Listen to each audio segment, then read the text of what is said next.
Our business is predominantly copper and brass made to customers' individual specs.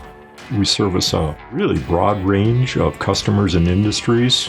We've been doing something right since 1930, and customers like domestic suppliers that can react quickly. The customers that valued us, valued our ability to perform and deliver. And in order to do that, we need to be able to count on our people, our equipment, and our suppliers.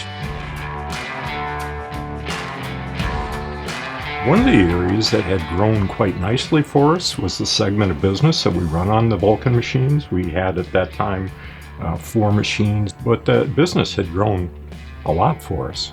We needed a new machine, right? We just were short on capacity, so we decided we thought it would make sense to go for a new machine. We were running the equipment 3 shifts, 6 days a week. It's really, for us, a very high volume precision cutting operation. So we're putting many, many millions of cuts a year across that equipment. And you look at the cost of the material, it's like eye-popping.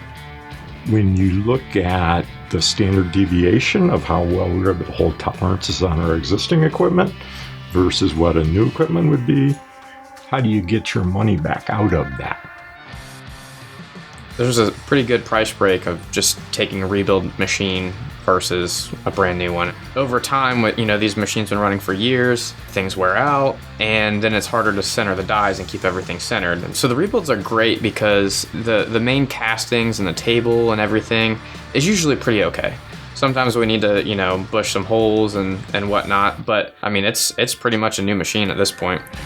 It sort of surprised me that there was a cost savings element to the rebuild, right? And a return on that wasn't something I was intuitively expecting. Basically, because that equipment is so key for us and we use it so heavily, it was, we really think we need the best rebuild we can get. They were able to save a lot of money by going for the rebuild, and it's going to hang with the new machine that we just installed in March. This is a 1 3/8 Ringmaster, so that's the maximum OD it can cut, and the cutoff length is 6 inches, but our ejector rod can hold up to 12 inches of parts. So these guys are cutting tiny little rings, or a little over 1/4 of an inch. I think we got about 28 rings per cycle, and they're running about 5,000 parts an hour, and that can be adjusted to, pretty much try to run the machine as fast as it can while still getting good cuts. There's a rhythm to it. You can hear that. And to an accountant, that's the sound of a cash register ringing. I hear that going all the time. And so it's very important that we can count on them. And they can hold a very tight tolerance. That's where the money is.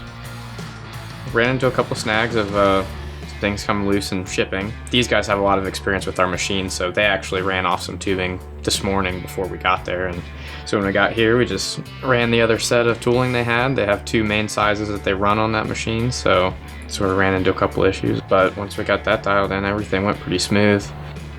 We want to be able to have reliable equipment. We know it's going to run. We know it's going to run well, right? It's going to run to tolerances.